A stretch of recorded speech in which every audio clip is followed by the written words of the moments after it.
Teens often name their parents as the biggest influence when it comes to their decisions about sex. And new research reveals teens who report having an honest convo with their parents about sex are more likely to be more responsible. So how do you have the talk with your teen without either of you turning red? Millennial lifestyle expert Chelsea Krost is here to help you out. Good morning, Chelsea. Good morning. Chelsea to the rescue here. So how should a parent approach this topic?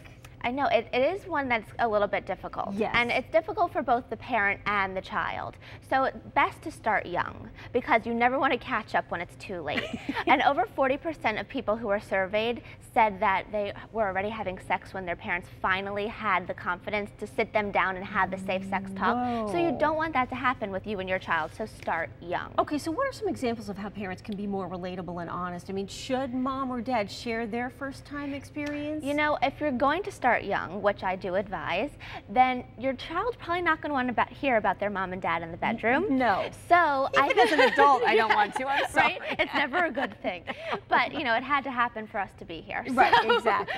True. So, but the thing is, I think it's the best thing when a parent is relatable with anything in life. So if a mother is talking to their daughter and they're talking about their first time and how special it was, or maybe how not special it was and what they wish they knew, it allows their daughter or their son to be more relaxed and know that they can ask them questions instead of turning to the internet. Okay. Because children are turning to the internet more than ever for questions about sex and oral sex and protection instead of their parents because they rather not have the conversation. Books, movies, TV shows? Well, if you turn on the TV or you're driving in the car or you open up a magazine, you're bound to get bombarded with something promiscuous. Yeah. So again, another reason to start young with a safe sex talk. But there are many great books out there.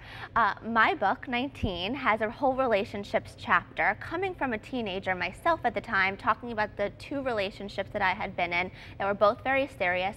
Even I was talking about my first time and how precious it was to me. And the fact that I was able to talk with my parents openly about it, I felt very secure with who I was. I knew how to have sex safely, and I felt that it was way better than a lot of the stories that I was hearing about other teenage girls who were crying over thinking about their first time having sex, and you never want that to happen to your child. And what about advice for teens who are afraid to approach their parents? I mean, we're talking a lot about the parents and what they can do for the kids, but oftentimes that kid needs to start the conversation. Well, that kid is probably scared or intimidated by their parent for some reason.